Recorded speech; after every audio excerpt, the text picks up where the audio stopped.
حضرت ابو بکر صدیق رضی اللہ تعالی عنہ وہ جلیل القدر صحابی ہیں کہ حضور علیہ الصلوۃ والسلام نے ایک مرتبہ ارشاد فرمایا کہ اللہ رب العالمین نے جو کچھ بھی اس محمد عربی کے سینے میں ڈال دیا ہے وہ ہر ایک چیز میں نے ابو بکر صدیق کے سینے میں ڈال دی ہے۔ ایک موقع پہ آپ علیہ الصلوۃ والسلام نے فرمایا کہ وہ کون شخص ہے جس نے صبح اس حالت میں کی ہو کہ روزے سے کی ہو۔ حضرت ابو بکر صدیق کھڑے ہوتے ہیں، اللہ کے رسول میں ایسا شخص میں نے کیے، میں نے روزہ رکھا ہے آج کا۔ پھر اللہ کے رسول نے دوسرا ارشاد فرمایا کہ ایسا کون شخص ہے جس نے آج مسکین کو کھانا کھلا کر تسکین دی ہو۔ تو ابو بکر صدیق کھڑے ہوتے ہیں، اللہ کے رسول میں وہ شخص ہوں، میں نے ایک مسکین کو کھانا کھلایا۔ حضرت ابو بکر صدیق کے بعد پھر تیسری مرتبہ آپ علیہ الصلوۃ والسلام سوال کرتے ہیں کہ ایسا کون شخص ہے جس نے آج جنازے کے ساتھ شرکت کی ہے۔ تو ابو بکر صدیق کھڑے ہوتے ہیں، اللہ کے رسول میں نے آج جنازے کے ساتھ شرکت کی ہے۔ اللہ کے رسول پھر دوبارہ چوتھی مرتبہ کرتے ہیں ایسا کون شخص ہے جس نے آج ایک بیمار کی بیمار پرسی کی ہے۔ تو حضرت ابو بکر صدیق کھڑے ہوتے ہیں، اللہ کے رسول میں نے بیمار پرسی کی ہے۔ پھر اللہ کے رسول فرماتے کون ایسا شخص ہے جس نے مہمان کی مہمان نوازی کی ہے۔ ابو بکر صدیق کھڑے ہوتے ہیں، اللہ کے رسول میں نے کی ہے۔ اللہ کے رسول فرماتے کہ خدا کی قسم کہ رب ذوالجلال کی قسم ہے، ایسا وہ شخص جس کے اندر یہ ساری صفات موجود ہے وہ جنت میں جانے والا ہے۔ حضرت ابو بکر صدیق رضی اللہ تعالی عنہ کے مختلف اور بہت زیادہ احسانات ہیں امت مسلمہ پر۔ حضرت ابو بکر صدیق رضی اللہ تعالی عنہ امت کے ایک محسن ہیں، جس کو کہا جاتا ہے محسن عظیم، محسن اعظم، کہ وہ ہیں۔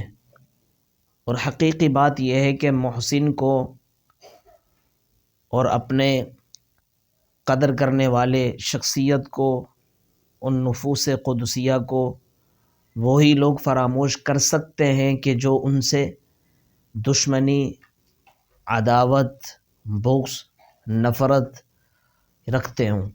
ورنہ جو بندہ ان سے محبت کرتا ہو، ان سے الفت کرتا ہو، ان سے عقیدت رکھتا ہو، وہ کسی بھی وجہ سے کبھی بھی حضرت ابو بکر صدیق رضی اللہ تعالی عنہ جو جلیل القدر صحابی ہیں، جلیل القدر محسن اعظم ہیں، ان کو کبھی بھی فراموش نہیں کر سکتا۔ حضرت ابو بکر صدیق رضی اللہ تعالی عنہ کہ اتنے زیادہ احسانات ہیں اس امت پر کہ اگر ان کو گنوانا چاہیں تو یہ پوری رات کم پڑ جائے گی، ان کے احسانات اتنے زیادہ ہیں۔ اور حضرت ابو بکر صدیق رضی اللہ تعالی عنہ وہ جلیل القدر صحابی ہیں کہ سب سے پہلے آپ صلی اللہ علیہ وسلم پر ایمان لے کر آئے، اور آپ علیہ الصلوۃ والسلام پر سب سے پہلے ان کی بات کی تائید، ان کی بات کی تصدیق کی۔ حضرت ابو بکر صدیق رضی اللہ تعالی عنہ کی جو ولادت ہے وہ اصحاب فیل کے واقعے کے 3 سال بعد ہے۔ سن 573 عیسوی کے اندر حضرت ابو بکر صدیق رضی اللہ تعالی عنہ کی ولادت بسعادت ہوتی ہے۔ تو اس زمانہ جاہلیت کے اندر آپ کا نام نامی اس میں گرامی عبد رب الکعبہ تھا، یعنی کعبہ کے رب کا بندہ، عبد رب الکعبہ۔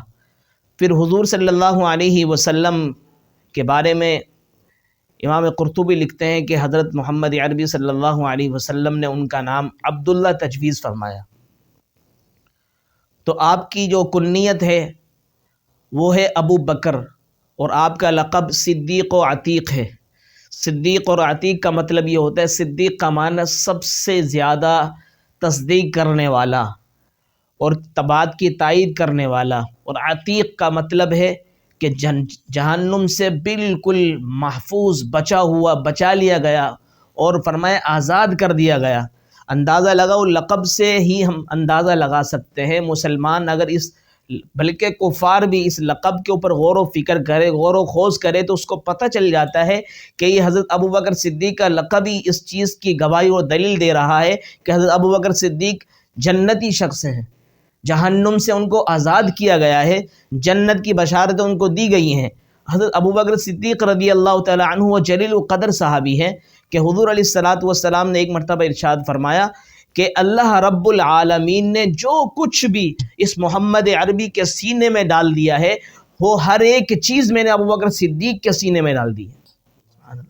ایک موقع پہ آپ علیہ الصلوۃ والسلام نے فرمایا کہ وہ کون شخص ہے جو جس نے صبح اس حالت میں کی ہو کہ روزے سے کی ہو، یعنی جس نے صبح کی ہو اور وہ روزے سے ہو، وہ کون شخص ہے؟ حضرت ابو بکر صدیق کھڑے ہوتے ہیں، اللہ کے رسول میں ایسا شخص میں نے کیے، میں نے روزہ رکھا ہے آج کا۔ پھر اللہ کے رسول نے دوسرا ارشاد فرمایا کہ ایسا کون شخص ہے جس نے آج مسکین کو کھانا کھلا کر تسکین دی ہو؟ تو ابو بکر صدیق کھڑے ہوتے ہیں، اللہ کے رسول میں وہ شخص ہوں، میں نے ایک مسکین کو کھانا کھلایا۔ حضرت ابو بکر صدیق کے بعد پھر تیسری مرتبہ آپ علیہ الصلوۃ والسلام سوال کرتے ہیں کہ ایسا کون شخص ہے جس نے آج جنازے کے ساتھ شرکت کی ہے؟ تو ابو بکر صدیق کھڑے ہوتے ہیں، اللہ کے رسول میں نے آج جنازے کے ساتھ شرکت کی ہے۔ اللہ کے رسول پھر دوبارہ چوتھی مرتبہ کرتے ہیں، ایسا کون شخص ہے جس نے آج ایک بیمار کی بیمار پرسی کی ہے؟ تو حضرت ابو بکر صدیق کھڑے ہوتے ہیں، اللہ کے رسول میں نے بیمار پرسی کی ہے۔ پھر اللہ کے رسول فرماتے کون ایسا شخص ہے جس نے مہمان کی مہمان نوازی کی ہے؟ ابو بکر صدیق کھڑے ہوتے ہیں، اللہ کے رسول میں نے کی ہے۔ اللہ کے رسول فرماتے کہ خدا کی قسم، کہ رب ذوالجلال کی قسم ہے، ایسا وہ شخص جس کے اندر یہ ساری صفات موجود ہے وہ جنت میں جانے والا ہے، جنت میں جائے گا، وہ جنتی ہے۔ ایسا بندہ وہی کر سکتا ہے جو جنت میں داخل ہو سکتا ہے۔ اندازہ لگاؤ ابو بکر صدیق رضی اللہ تعالیٰ عنہ کے بارے میں کیا کچھ اللہ کے حبیب صلی اللہ علیہ وسلم نے فرمایا۔ اگر آج کوئی لانتی، اگر کوئی کافر، کوئی مرتد، کوئی اٹھ کر یہ باتیں کرے کہ نعوذ باللہ حضرت ابو بکر صدیق رضی اللہ تعالیٰ عنہ مرتد ہو گئے تھے، کافر ہو گئے تھے، وہ ایمان پر ان کی موت نہیں آئی، وہ مسلمان نہیں رہے، نعوذ باللہ خلافت حضرت علی کا درجہ تھا، انہوں نے خلافت کو غصب کر لیا، خلافت کو اپنے اوپر اوڑھ لیا، لہٰذا اس کے مستحق نہیں تھے، خدا کی قسم بالکل جھوٹ بولتے ہیں وہ، بالکل یہ بالکل علی اعلان حضور علیہ الصلوۃ والسلام کے بارے میں آتا ہے کہ اللہ کے رسول نے اپنے موجودگی کے اندر تقریباً کافی نمازیں حضور علیہ الصلوۃ والسلام نے حضرت ابو بکر صدیق سے پڑھوائی ہیں، ان کی امامت میں نماز ہوئی ہے۔ ایک مرتبہ آپ علیہ الصلوۃ والسلام بہت زیادہ بیمار تھے، آپ علیہ الصلوۃ والسلام اما عائشہ سے فرمانے لگے، فرمایا کہ مری ابا بکر فلیصلی بالناس، کہ ابو بکر کو حکم دو، ابو بکر کو میرا پیغام دو کہ وہ ابو بکر لوگوں کو نماز پڑھائے۔ یہیں سے پتہ چل جاتا ہے کہ امامت اور خلافت سب سے پہلے کن کے حق میں آ رہی ہے، کہ ان مستحق امامت اور خلافت کے۔ اور خلافت کے بارے میں علماء نے لکھا ہے، تفسیر بلکہ سیرت کی کتابوں نے، سیرت نگار لوگوں نے لکھا ہے کہ بھئی جو خلافت کی جب باری آتی ہے کہ اللہ رب العالمین کی اس دھرتی پر، آسمان کے نیچے اور زمین کے اوپر ایسا شخص بہترین اخلاق والا، کردار والا، جو رسول اللہ صلی اللہ علیہ وسلم کے سارے اوصاف جس میں پائے جاتے ہیں، وہ حضرت ابو بکر صدیق تھا۔ اس لیے متفقن علیہ تمام تر صحابہ کرام کے اتفاق کے ساتھ یہ چیز بالکل طے کی گئی کہ حضرت ابو بکر صدیق ہی اللہ کے رسول صلی اللہ علیہ وسلم کے بعد خلیفہ بلا فصل ہے۔ تو حضرت ابو بکر صدیق رضی اللہ تعالیٰ عنہ وہ جلیل القدر صحابی ہیں کہ جن کے کیا کہنے، حضور علیہ الصلوۃ والسلام کے ساتھ کبھی غار میں، کبھی کہاں پر جہاں کوئی ساتھ نہیں دیتا، وہاں حضور علیہ الصلوۃ والسلام کے ساتھ ابو بکر صدیق رضی اللہ تعالیٰ عنہ پہنچے ہوئے۔ غار کا واقعہ آپ کے سامنے ہے، جس کے قرآن نے بھی اس کا بہت پیارا منظر کھینچا ہے۔ وہاں پر قرآن میں اللہ رب العالمین فرماتے ہیں کہ اذ ہما فی الغار اذ یقول لصاحبہ لا تحزن ان اللہ معنا، کہ وہ غار کے اندر جب دونوں حضور علیہ الصلوۃ والسلام اور حضرت ابو بکر صدیق ہیں، وہاں دیکھے کہ دشمن بھی پیچھے سے بالکل حملہ کرتے ہوئے آ رہا ہے، پیچھا کر رہا ہے۔ ابو بکر صدیق رضی اللہ تعالیٰ عنہ حضور علیہ الصلوۃ والسلام کو لے کر اس غار کے اندر داخل ہوتے ہیں۔ غار کے اندر قسم قسم کے سوراخ تھے۔ ابو بکر صدیق رضی اللہ تعالیٰ عنہ اپنے تن سے اس چادر کو ہٹایا، اپنے تن سے اس فرمائے کہ جو کپڑا تھا اس کو ہٹایا، ہٹانے کے بعد اس کے ٹکڑے ٹکڑے کیے، ایک سوراخ کو بند کیا، دوسرے سوراخ کو کیا، تیسرے کو، یہاں تک کہ کپڑا ختم ہو گیا۔ جو سطر جتنی جگہ ہوتی ہے بس اتنی جگہ پہ کپڑا تھا، باقی سارا کپڑا ان سوراخوں میں لگا دیا۔ اب دیکھا کہ ایک سوراخ ابھی بھی باقی ہے، تو ابو بکر صدیق رضی اللہ تعالی عنہ نے وہاں دیکھا اپنی ایڑی مبارک وہاں لگا دی، تاکہ اس سوراخ سے کوئی دشمن دیکھ نہ لے، اس سوراخ سے کوئی باہر سے اندر آ نہ سکے، اس سوراخ سے کوئی مظاہرہ نہ کر لے، اس سوراخ سے کوئی مشاہدہ نہ کر لے، جس کی وجہ سے ہمارا حصار جو بھی ختم ہو جائے اور ہم لوگوں کو پکڑ لیا جائے۔ حضور علیہ الصلوۃ والسلام کو فرمایا کہ کوئی اذیت نہ پہنچائے۔ صرف اس فکر، اس غم کی وجہ سے وہاں پہ حضور علیہ الصلوۃ والسلام بھی تھکے ہوئے ہیں، حضور علیہ الصلوۃ والسلام ابو بکر صدیق رضی اللہ تعالی عنہ کے ران کے اوپر سر رکھے ہوئے ہیں، ان کی گود کے اندر سر رکھے ہوئے ہیں، حضور علیہ الصلوۃ والسلام آرام فرمائیں۔ ابو بکر صدیق رضی اللہ تعالیٰ عنہ ایک نظر ابو بکر صدیق آپ علیہ الصلوۃ والسلام کے چہرے کی طرف دیکھتے ہیں، ایک طرف غار کی طرف دیکھتے ہیں، اور دیکھتے ہیں کہ جہاں پر ایڑی رکھی ہوئی ہے حضرت ابو بکر صدیق رضی اللہ تعالیٰ عنہ نے، وہاں پر ایک کالا سانپ آتا ہے، وہ حضرت ابو بکر صدیق کی ایڑی کو ڈنگ مارتا ہے، مارنے کے بعد کاٹتا ہے، کاٹنے کے بعد وہ چلا جاتا ہے۔ ابو بکر صدیق رضی اللہ عنہ ظاہر سی بات ایک بشر تھے، انسان سے نقصان ہوتا ہے، اس کے بعد بھی تکلیف ہوتی ہے، درد ہو رہا ہے، تکلیف کو محسوس کر رہے ہیں، کرنے کے باوجود بہت برداشت کر رہے ہیں، بہت برداشت کر رہے ہیں۔ جب برداشت سے باہر ہو گئی وہ تکلیف، ابو بکر صدیق رضی اللہ تعالیٰ عنہ نے بالکل اپنے پاؤں کو ہلایا نہیں، اپنے جسم کو حرکت نہ دی۔ کس وجہ سے؟ کہ میرا یار، میرا محبوب محمد الرسول اللہ صلی اللہ علیہ وسلم آرام فرمائے، ان کے آرام کے اندر دخل اندازی نہ ہو جائے۔ ابو بکر صدیق رضی اللہ تعالیٰ اتنا خیال کر رہے ہیں ان کے آرام کا ہے، اور اسی طریقے سے راحت اور استراحت کا۔ تھوڑی دیر کے بعد دیکھتے ہیں کہ ابو بکر صدیق رضی اللہ عنہ کو بہت زیادہ تکلیف ہوئی، ہونے کے بعد ان کی آنکھوں سے بے ساختہ آنسو نکلنے لگے۔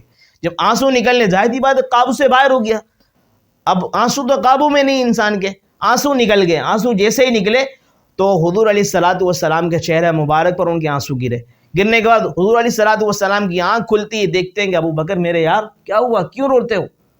کہ اللہ کے رسول میں نہ چاہتے ہوئے بھی میرے آنسو نکل گئے بے ساختہ، میں نہیں چاہ رہا تھا کہ آپ کو میں تکلیف دوں، آپ کے آرام میں دخل اندازی کروں، لیکن آنسو نکل گئے۔ کہ میرے یار بتاؤ ہوا کیا ہے؟ کہ ایسے سے اللہ کے رسول سارے سوراخ بند ہو گئے تھے، لیکن کپڑا ختم ہو گیا تھا، میں نے اپنی ایڑی کو یہاں رکھا، رکھنے کے بعد اس ایڑی سے ڈنگ مارا ہے کسی سانپ نے، لہذا تکلیف ہو رہی تھی، اس لیے میرے آنسو نکل گئے۔ حضرت ابو بکر صدیق کو حضرت محمد عربی صلی اللہ علیہ وسلم نے فرمایا میرے یاد اپنی ایڑی کو لے کر آؤ۔ ایڑی اللہ کے رسول علیہ الصلوۃ والسلام کی طرف انہوں نے فرمائی، کرنے کے بعد حضور علیہ الصلوۃ والسلام نے اپنے لعاب دہن نکالا، نکالنے کے بعد فوراً ان کی ایڑی پہ لگایا تو تکلیف ختم ہو گئی، فوراً یوں کہ جسے تکلیف ہی نہیں ہوئی تھی۔ یہ حضور علیہ الصلوۃ والسلام کے لیے دیکھو آرام کرنے والے۔ ابو بکر صدیق رضی اللہ تعالیٰ عنہ کے بارے میں آتا ہے کہ سارے کے سارے ایک دفعہ اللہ کے رسول علیہ الصلوۃ والسلام کے ساتھ بیٹھے ہوئے تھے صحابہ، ابو بکر صدیق بھی تھے۔ حضور علیہ الصلوۃ والسلام نے 3 چیزیں بتائی کہ مجھے 3 چیزیں بڑی محبوب ہیں۔ ان کے بعد ابو بکر صدیق کی باری آئی، ابو بکر صدیق رضی اللہ عنہ سے پورا کہ میرے یار آپ بتاؤ آپ کو کون سی 3 چیزیں محبوب ہیں؟ ابو بکر صدیق نے کہا اللہ کے رسول مجھے 3 چیزیں وہ محبوب ہیں کہ میری بیٹی آپ کے نکاح کے اندر ہو، نمبر 2 فرمائے کہ میرا مال آپ پر خرچ ہو، نمبر 3 کہ میں آپ کے چہرے کو دیکھتا رہوں۔ نمبر 1 میری بیٹی آپ کے نکاح کے اندر ہو، نمبر 2 میرا مال آپ پر خرچ ہو اور میں آپ کے چہرے کو دیکھتا رہوں۔ تو حضرت ابو بکر صدیق رضی اللہ عنہ کو یہ تینوں چیزیں، اندازہ لگاؤ بسا اوقات یہ ہوتا ہے کہ کسی کی پسند ہوتی ہے لیکن وہ مکمل نہیں ہوتی، کسی کی چاہت ہوتی ہے لیکن وہ چاہت تک وہ بندہ پہنچ نہیں پاتا، لیکن اللہ تعالیٰ نے اپنے حبیب صلی اللہ علیہ وسلم کے اس یار و غار و مزار کے جو ساتھی تھا، اس کی ساری پسند کو اللہ تعالیٰ نے محبوب فرمایا، اور پسند کو فرمایا کہ سب چاہتوں کو قبول فرمایا، وہ ساری کی ساری عطا فرمائی۔ حضور علیہ الصلوۃ والسلام کے نکاح کے اندر کون ہے بھائی؟ حضرت ابو بکر صدیق کی بیٹی اماں عائشہ صدیقہ رضی اللہ تعالیٰ عنہ، اندازہ لگا ان کے نکاح کے اندر ہی، اور اللہ کے رسول صلی اللہ علیہ وسلم کے اوپر، اللہ کے حبیب صلی اللہ علیہ وسلم کے اوپر ابو بکر صدیق کا مال سارا کا سارا خرچ ہوا، سارا کا سارا مال اللہ کی راہ کے اندر ابو بکر صدیق لگاتے کہ اللہ کے رسول کا حکم ہوتا ہے، شاید یوں لگتا تھا کہ انتظار میں رہتے تھے ابو بکر صدیق کہ اللہ کے رسول کا جیسے ہی حکم ہو سب سے پہلے سب کچھ قربان کرنے کے لیے ابو بکر تیار ہو جائے۔ ایک مرتبہ حضور علیہ الصلوۃ والسلام بیٹھے ہوئے تھے مسجد نبوی کے اندر، کیسے سے مال کی ضرورت ہے تو کون کون اپنا مال لے کر آئے گا، تو سارے صحابی جو بیٹھے ہوئے تھے مجلس کے اندر سب اپنے اپنے استطاعت کے مطابق لیا ہے مال۔ ابو بکر صدیق سے پوچھے گا ابو بکر میرے یار آپ گھر پہ کیا چھوڑ کر آئے؟ کہ اللہ کے رسول اللہ اور آپ کا نام چھوڑ کر آیا ہوں، باقی سارا مال آپ کے قدموں میں لا کے رکھ دیا ہے۔ حضرت عمر فاروق آئے، حضرت فاروق اعظم بڑے اس میں تھے، خوش فہمی میں تھے، کہنے لگے میرا مال زیادہ ابو بکر سے، آج میں مال لے کر آؤں گا تو آج انشاءاللہ ابو بکر سے میں آگے نکل جاؤں گا۔ ابو بکر صدیق کے بعد فاروق اعظم آئے، فاروق اعظم سے پوچھا کہ ہاں فاروق اعظم کتنا مال لے کر آئے اور کتنا چھوڑ کر آئے؟ کہ اللہ کے رسول آدھا مال لے کر آیا ہوں اور آدھا مال یہاں وہاں چھوڑ کر آیا ہوں۔ اچھا، جب ابوبکر کو سے دوبارہ پوچھے گا ابوبکر بتاؤ آپ کیا چھوڑ کر آئے ہو؟ کہ اللہ کے رسول میں تو سب کچھ لے کر آ گیا ہوں، صرف آپ کا نام اور آپ کے رب کا نام چھوڑ کر اپنے گھر پر آیا ہوں۔ میں جب آ رہا تھا تو فرمایا کہ اپنے دیواروں کو ہاتھ سے بالکل سہلا رہا تھا کہ کوئی سوئی برابر بھی میری گھر کے اندر کوئی چیز موجود ہو تو وہ بھی اللہ کے رسول کے قدموں میں لا کے رکھ دوں۔ فاروق اعظم نے کہا کہ خدا کی قسم ابوبکر میں نے بہت کوشش کی آپ سے آگے نکل لیکن نہ نکل سکا میں آج۔ ایک مرتبہ کا واقعہ ہے، حضرت ابوبکر صدیق رضی اللہ تعالیٰ عنہ ایک بوڑھی کے ہاں، بوڑھی اماں تھی، وہاں پر ان کے ہاں خدمت کیا کرتے تھے۔ رات کے اندھیرے کے اندر صبح 3-4 بجے ان کا مشکیزہ، بالکل اکیلی تھی، کوئی نہیں تھا ان کا، مشکیزہ بھر کر دیتے روزانہ تازہ پانی کا، اور ان کی ضرورت کی چیزیں جھاڑو لگاتے، ساری چیزیں ان کو دے کر آ جاتے۔ تو وہاں پہ دیکھنے کے بعد فاروق اعظم رضی اللہ عنہ کہا ہے کہ یہ ابوبکر صدیق سے میں آگے نکل جاتا ہوں کہ یہ کون ہے جو اس بڑھیا کی وہ کرتا ہے، خدمت کرتا ہے، اتنی جلدی کر کے چلا بھی جاتا ہے، کون ہے؟ فاروق اعظم نے کہا آج میں جلدی سے اٹھوں گا، فجر کی نماز سے پہلے میں اٹھوں گا، ساری خدمت ان کی کروں گا۔ فاروق اعظم وہاں پہنچنے کے بعد پوچھا کہ اماں مشکیزہ وغیرہ آپ کا خالی ہے؟ میں بردو کہا کہ نہیں بیٹا آپ سے پہلے ہو کر بھی چلے گئے ابوبکر صدیق۔ فاروق اعظم نے کہا خدا کی قسم میں آگے نہیں نکل سکتا، ابوبکر ہے۔ ابوبکر کہتے ہیں اسی کو جو سب سے پہل کرے، ہر چیز میں پہل کرے، ہر چیز کے اندر پہل کیا تھا ابوبکر صدیق نے۔ اندازہ لگاؤ۔ دوسری بات، حضرت اماں عائشہ صدیقہ رضی اللہ تعالیٰ عنہ کی عمر کتنی ہے؟ 6 سال ہے۔ حضور علیہ الصلوۃ والسلام کی غالباً سیرت نگاروں نے لکھے 50 سال سے زائد تھی، 50 سال سے زائد۔ ہمارے اس عمر کے اندر اس کو کہا جاتا ہے بوڑھا شخص۔ اس بوڑھے شخص کو اپنی بیٹی 6 سالہ دے رہے ہیں، کوئی دے سکتا ہے؟ آج کل 3, 4, 5 سال کا بھی تھوڑا وقفہ ہو، فاصلہ ہوگا، نہیں یار اس بچے کی عمر تو 25 سال ہے، ہماری بچی تو 19 سال کی، ہم کیوں اس کو دیں؟ اس کو کہتے ہیں کہ قربان کرنا، ساری چیزیں قربان کر دی۔ حقیقت میں اپنی بیٹی بھی ان کو دی۔ حضرت ابوبکر صدیق رضی اللہ تعالیٰ عنہ نے حضور علیہ الصلوۃ والسلام کے قدموں میں ڈال دی کہ میرا مال بھی آپ کے لیے قربان ہے، میری جان بھی آپ کے لیے قربان ہے، سب کچھ قربان ہے۔ اس کا خلاصہ اگر نکالنا چاہے، اندازہ لگاؤ تینوں چیزوں کا، اس کا مطلب کیا ہے کہ اللہ کے رسول میں سب کچھ آپ کے لیے ہوں اور کسی کے لیے نہیں ہوں۔ میں کہ میری پسند یہ کہ میں آپ کا چہرہ دیکھتا رہوں۔ اللہ تعالیٰ نے اس کو بھی دیکھو مکمل فرمایا۔ وہاں پر سب سے زیادہ ابوبکر صدیق رضی اللہ تعالیٰ عنہ نے چہرے کو دیکھا ہے، وہ غار کے اندر دیکھا ہے۔ یوں لگتا ہے کہ جیسے رحل کے اندر ڈیسک کے اوپر قرآن رکھا ہوا ہے، والضحیٰ والے چہرے کو دیکھ رہے ہیں، واللیل والے زلفوں کو دیکھ رہے ہیں اللہ کے رسول صلی اللہ علیہ وسلم کے ابوبکر صدیق۔ کیا عجیب منظر ہوگا، کتنے زبردست طریقے سے دیکھا۔ جب حضرت ابوبکر صدیق رضی اللہ عنہ پریشان ہونے لگے اپنے یار کے حوالے سے، محبوب کبریا کے حوالے سے، تو اللہ تعالیٰ نے اس منظر کو یوں فرمایا، اذ ہما فی الغار اذ یقول لصاحبہ لا تحزن ان اللہ معنا، کہ جب وہ دونوں غار کے اندر تھے تو حضرت ابوبکر صدیق رضی اللہ عنہ کو کہنے لگے اللہ کے حبیب کہ لا تحزن، پریشان نہیں ہونا، ان اللہ معنا، اللہ ہمارے ساتھ ہیں۔ اندازہ لگاؤ حضور علیہ الصلوۃ والسلام کے ساتھ کہاں تک حضرت ابوبکر صدیق نے ساتھ دیا ہے۔ جہاں پر سب نے ساتھ چھوڑ دیا وہاں ابوبکر صدیق اللہ کے رسول صلی اللہ علیہ وسلم کے ساتھ گئے۔ ایک مرتبہ آپ علیہ الصلوۃ والسلام وہاں جب معراج کے موقع پر تشریف لائے تو عتبہ، شیبہ، ابو لہب یہ سارے کے سارے واویلہ کرنے لگے، کہنے لگے نہیں اتنی چھوٹی سی قلیل ایک وقت اور ایک عرصے کے اندر آپ علیہ الصلوۃ والسلام اتنے ساری چیزوں کا سفر کر کے سیر کر کے یہاں پر آ گئے، ہم اس کو تسلیم نہیں کر سکتے، ہماری عقل تسلیم کرنے اس پر آمادہ نہیں ہے۔ کہ وہ کیسے؟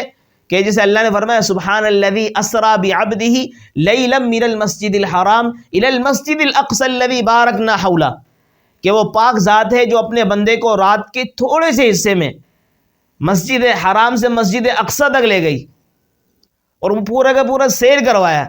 معراج کے موقع کو یہاں بیان کیا جا رہا ہے۔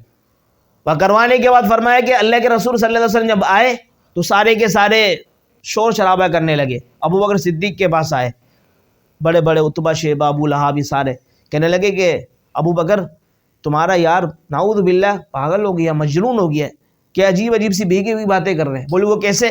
کہ کہتے ہیں کہ تھوڑے سے عرصے کے اندر آپ خود بتاؤ یہ ہو سکتا ہے کہ بندہ مسجد حرام سے مسجد اقصیٰ جائے، پھر پہلے آسمان، دوسرے، تیسرے، چوتھے، پانچویں، چھٹے، ساتویں، سدرۃ المنتہا، عرش معلیٰ، اللہ سے ملاقات کر آ جائے اور تھوڑے سے عرصے کے اندر آ جائے؟ ایسے کیسا ممکن ہے؟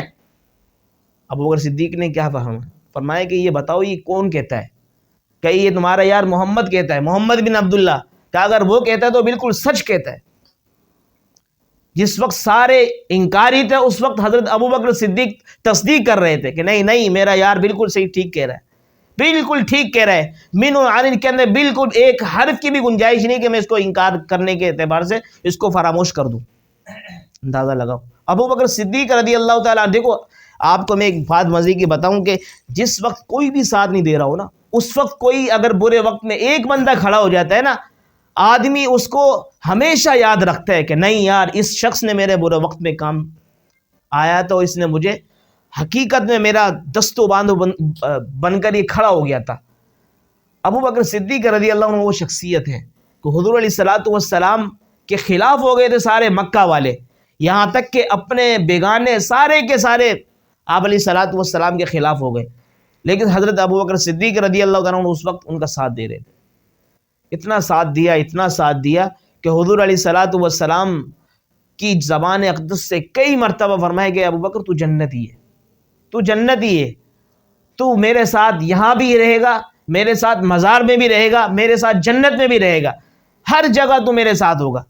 آپ کئی مرتبہ سنتے ہیں خطبہ کی زبانوں سے، خطیب حضرات جب خطبہ دیتے ہیں کہتے ہیں ابو بکر فی الجنہ وعمر فی الجنہ، ابو بکر بھی جنت میں، عمر بھی جنت میں، سارے صحابہ جنت کے اندر ہے.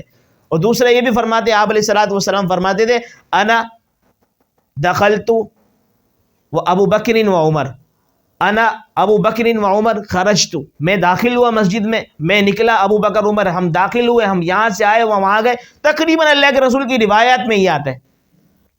اس سے ہمیں کیا ملتا ہے کہ حضور علیہ الصلوۃ والسلام کے ساتھی ہیں. حضور علیہ الصلوۃ والسلام کو جب ہم جنتی مانتے ہیں تو اللہ کے رسول صلی اللہ علیہ وسلم کے ساتھیوں کو بھی جنتی ماننا پڑے گا. حضور علیہ الصلوۃ والسلام کے جو یہ ساتھی ہیں یہ ایسے میرے اور آپ کے ساتھیوں کی طرح نہیں ہے، انہوں نے وفا کر کے دکھلائی ہے. تبھی تو اللہ رب العالمین کو یہ کہنا پڑا وَكُلًّا وَعَدَ اللَّهُ الْحُسْنَى، ہر ایک نے وفا کی ہے، اس لیے ہمارا ان سے وعدہ ہے جنت کا. رضی اللہ عنہ ورضوا عنہ، انہوں نے اپنے آپ کو اتنی جد و جہد کیے، اتنی محنت کیے، اتنے اپنے آپ کو تھکایا ہے، آپ علیہ الصلوۃ والسلام کے ایک ایک فرمان پر اپنے آپ کو کٹوانے پہ تیار ہو گئے. لہٰذا جب کٹوانے پہ تیار ہو گئے تو ہم جنت بھی نہیں دے سکتے ان کو. رضی اللہ عنہ ورضوا عنہ کا سرٹیفکیٹ اللہ تعالیٰ نے عطا فرما دیا کہ میں ان سے راضی ہو گئی، یہ مجھ سے راضی ہو گئے.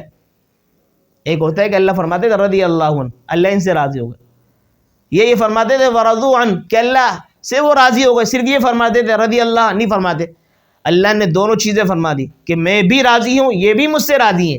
اور حقیقت میں خدا کی قسم یہ پتہ چلتا ہے کہ اللہ راضی ہیں تبھی تو اللہ نے جنتی ان کو قرار دیا ہے. وہ اللہ سے راضی ہیں تبھی تو کٹنے پر تیار ہو گئے، ورنہ تو ایسا ہوتا ہی نہ. اندازہ لگاؤ نا، آپ سورہ توبہ کو اٹھا کے پڑھو، ان اللہ اشترى من المؤمنین انفسهم واموالهم بان لهم الجنہ، کہ بے شک اللہ تعالیٰ نے خرید لیا ہے جنت کو مسلمانوں کے مال اور جان کے بدلے میں. مسلمان جو اپنے مال کو خرچ کرتے ہیں، جو جان کو خرچ کرتے ہیں، اللہ کے اس دین کے داؤ پہ لگا دیتے ہیں، تو ان کے لیے فرمایا کہ اللہ تعالیٰ نے جنت کو خرید لیا ہے. ان کو اس جان اور مال کے بدلے میں کیا ملے گا بھائی؟ جنت. فرمایا یقاتلون فی سبیل اللہ فیقتلون ویقتلون، وہ قتل بھی کرتے ہیں اور قتل بھی ہو جاتے ہیں. وعدنا علیہ حقا فی التوراۃ والانجیل والقرآن، اللہ تعالیٰ کا وعدہ ہے قرآن میں، انجیل میں، تورات میں. اب اندازہ لگاؤ. تو مسلمانوں کے لیے خوشخبریاں ہیں. جو اللہ کی راہ میں جس کو قتل کر دیا جائے وہ کوئی چھوٹا موٹا آدمی نہیں ہوتا، وہ بہت بڑا آدمی ہوتا ہے، وہ اللہ رب العالمین کا پسندیدہ بندہ ہوتا ہے. اور ایسے بندے کو تو اللہ تعالیٰ نے جو اللہ کی راہ میں قتل کر دیا جائے، اللہ کی راہ میں مار دیا جائے، اللہ کی راہ میں شہید کر دیا جائے، اس کو مردہ کہنے سے بھی اللہ تعالیٰ نے منع مت فرمایا. فرمایا وَلَا تَقُولُوا لِمَنْ يُقْتَلُ فِي سَبِيلِ اللَّهِ أَمْوَاتٌ، کہ جو بندہ میری راہ کے اندر قتل کر دیا جائے اس کو مردہ بھی مت کہو، میت بھی مت کہو، بلکہ اس کو کیا کہو؟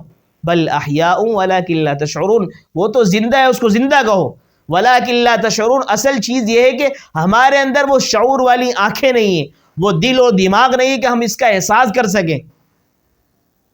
تو اس لیے میرے عزیزو، اللہ کے رسول صلی اللہ علیہ وسلم کو اللہ تعالیٰ نے ایک ایک چیز چن چن کر دی، تو لہٰذا اندازہ لگاؤ، اللہ تعالیٰ نے حضور علیہ الصلاۃ والسلام کو شہر دیا تو مکہ اور مدینہ جیسا دے دیا، حضور علیہ الصلاۃ والسلام کو زبان دی تو عربی فصیح اور بلیغ زبان دے دی، حضور علیہ الصلاۃ والسلام کو اللہ رب العالمین نے اتنے اعزازات سے نوازا کہ جماعت دی تو صحابہ جیسی جماعت عطا فرما دی کہ جو سب کچھ نچھاور کرنے پر تل گئے۔ اندازہ لگا اس وقت حضور علیہ الصلاۃ والسلام جب حجۃ الوداع کے موقع پر آخری خطبہ ارشاد فرما رہے تھے، اس وقت آپ علیہ الصلاۃ والسلام نے فرمایا میرے یارو، میرے شاگردوں، میرے تلمیذوں، آپ بتاؤ کہ کیا میں نے آپ تک دین کو پہنچا دیا ہے؟ تو تمام صحابہ نے یک زبا ہو کر یہ جواب دیا، اللہ کے حبیب آپ نے دین کو پہنچایا نہیں ہے بلکہ دین کو آگے پہنچانے کا حق ادا کر دیا ہے۔ اللہ کے رسول نے کہا میرے یارو سوچ سمجھ کر بولو، کیا بول رہے ہو؟ کہا ہاں اللہ کے رسول ہم سوچ سمجھ کر جذبات میں نہیں، نظریاتی طور پہ فرما رہے ہیں، آپ کو دیکھا ہے، آپ کو پرکھا ہے، آپ کے ساتھ وقت گزارا ہے، آپ نے حق ادا کر دیا دین کو پہنچانے کا۔ پھر اللہ کے حبیب نے فرمایا میرے یارو اگر آپ یہ الفاظ ادا کر رہے ہو تو یاد رکھو میں نے آپ تک اس دین کو پہنچانے کا حق ادا کر دیا ہے، اب آپ کی باری ہے کہ آپ غائبین تک، جو لوگ آج موجود نہیں ہیں ان تک اس دین کو پہنچانا آپ کی ذمہ داری ہے۔ تو اللہ کے حبیب نے جب یہ جملے ارشاد فرمائے، خدا کی قسم تاریخ نگاروں نے لکھا ہے کہ حضور علیہ الصلاۃ والسلام کے جو ساتھی تھے، حضور علیہ الصلاۃ والسلام کے پیچھے جو نمازیں پڑھ رہے تھے، انہوں نے مکہ جیسی نمازوں کو، مدینہ جیسی نمازوں کو، مسجد اقصیٰ کے اندر نمازوں کو سب کو ترک کیا، اپنے فرمائے کہ پھلوں کو، جو پکی ہوئی کھجور ان کو چھوڑ کر، اپنی بیوی بچوں کو چھوڑ کر، ساری چیزوں کو چھوڑ کر، اپنے فرمائے کہ اس سارے کے سارے علاقے کو چھوڑ کر، اس ملک و شہر کو چھوڑ کر پوری دنیا میں چلے گئے۔ آج دیکھیں ہم تعداد سنتے ہیں نا علماء سے کہ 1.25 لاکھ صحابہ تھے، کتنے تھے؟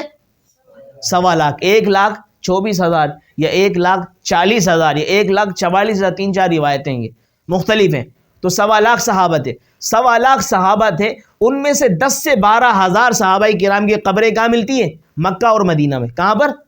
مکہ اور مدینہ۔ باقی صحابہ کہاں چلے گئے؟ سوال یہ ہے نا، پوری دنیا میں پھیل گئے، سارے صحابہ جہاں بھی جاتے چلے گئے، دعوت دیتے رہے، جہاد کرتے رہے، جہاں جن کی موت واقع ہو گئی وہیں پر دفن ہو گئے۔ آج اگر خدا کی قسم یہ صحابہ مکہ اور مدینہ میں ہی رہتے نا، اپنے بیوی بچوں کے پاس ہی رہتے، آج میں اور آپ مسلمان نہ ہوتے، آج ہم کوئی مسلمان گھرانے سے پیدا نہ ہوتے، آج ہمیں معلوم ہی نہیں ہوتا کہ کلمہ کیا ہے، نماز کیا ہے، روزہ کیا ہے، قرآن کیا ہے، اسلام کیا ہے۔ یہ سب صحابہ کی قربانی ہے، ان صحابہ نے سب کچھ نچھاور کر کر ہم تک اس دین کو پہنچایا ہے۔ اب ہماری بھی ذمہ داری ہے کہ اس دین کی بقا بھی اسی طرح ہو سکتی ہے کہ صحابہ کے نقش قدم پر چل کر ہم بھی اس دین کی بقا کے لیے کھڑے ہوں۔ تو جب مسلمان صحابہ کے نقش قدم پر چلے گا تو انشاءاللہ العزیز یہ وقت دور نہیں کہ صحابہ کرام والا جو نظام تھا وہ بھی ہمارے ہاں نظام فائز ہو جائے گا، نظام نافذ ہو جائے گا، نظام کے مطابق وہ معاملات حل ہوں گے۔ آج مسلمان پریشان ہے، وہ کیونکہ اپنی مرضی کے مطابق چلتا ہے۔ مسلمان پریشان ہے کیونکہ انگریز کے طریقوں کے مطابق چلتا ہے۔ مسلمان آج بے شمار تکلیفوں کے اندر مبتلا ہے، اس لیے کہ وہ اپنے نبی کریم صلی اللہ علیہ وسلم اور ان کے صحابہ کے نقش قدم پر نہیں ہے، وہ کسی دوسرے کے نقش قدم پر چل رہا ہے۔ آج ہم اپنے موبائل کو کھولیں تو خدا کی قسم اسلام کی کوئی چیز نظر نہیں آتی، سوائے اس میں قرآن ڈاؤن لوڈ کر لیں گے، وہ بھی دکھانے کے لیے کہ دیکھو میرے پاس قرآن بھی پڑھتا ہوں میں، صرف اس لیے کہ اپنے اوپر سے یہ آر ہٹانے کے لیے، پردہ ہٹانے کے لیے، حالانکہ قرآن سے کوئی تعلق نہیں ہے۔ قرآن سے تعلق ہوتا تو خدا کی قسم ہمارے چہرے پہ داڑھی ہوتی، قرآن سے تعلق ہوتا تو ہمارا جو یہ لباس شریعت کے مطابق ہوتا، قرآن سے اگر فرمائے ہمارا تعلق ہوتا تو ہمارا رہن سہن، اٹھنا بیٹھنا، نشست و برخاست، گفتگو، ساری کی ساری گفتار یہ شریعت کے مطابق ہوتی، لیکن آج نہیں ہے۔ اس کا مطلب کیا ہے؟ اس کا مطلب یہی ہے کہ صحابہ کے نقش قدم پر نہیں ہے۔ جب صحابہ کے نقش قدم پر نہیں ہے تو کبھی بھی کامیابی ہمیں صحابہ کے نقش قدم سے ہٹ کر نہیں مل سکتی۔ انگریز کے طریقے پر چل کے ہمیں کامیابی کو ڈھونڈیں، یہ بیوقوفی تو ہو سکتی ہے، عقل مندی اور باشعوری نہیں ہو سکتی۔ اس لیے مسلمانوں کو یہ چیز زیب نہیں دیتی کہ جو حضرت ابوبکر صدیق جیسی شخصیات، فاروق اعظم جیسی شخصیات اور حضرت عثمان غنی اور علی المرتضیٰ، یہاں تک کہ 1.25 لاکھ صحابہ جیسی جو شخصیات ہیں، ان کو چھوڑ کر کسی ایرے گیرے نتو کھیرے جس کا کوئی نام و نشان نہیں ہے اس کے پیچھے چلنا شروع کر دے. بے وقوفی تو ہو سکتی ہے، عقل مندی نہیں ہے. اس لیے میرے یارو اللہ رب العالمین سے دعا کرتے ہیں کہ اللہ تعالی ہمیں محبوب ترین جو اللہ کے رسول صلی اللہ علیہ وسلم کی جو جماعت ہے، ان کے جو اشخاص ہیں، ان کے جو افراد ہیں جنہوں نے اپنی جانیں نچھاور کر دی، ان کے پیچھے اپنی زندگیوں کو لگانے والا بنائے، نہ کہ کسی دوسرے کے طریقے پر چل کر ہم اپنی زندگیوں کو بیکار کریں. اللہ تعالیٰ سے دعا ہے کہ اللہ تعالیٰ ہمیں ان تمام باتوں پر عمل کرنے کی توفیق عطا فرمائے. وما علینا الا البلاغ.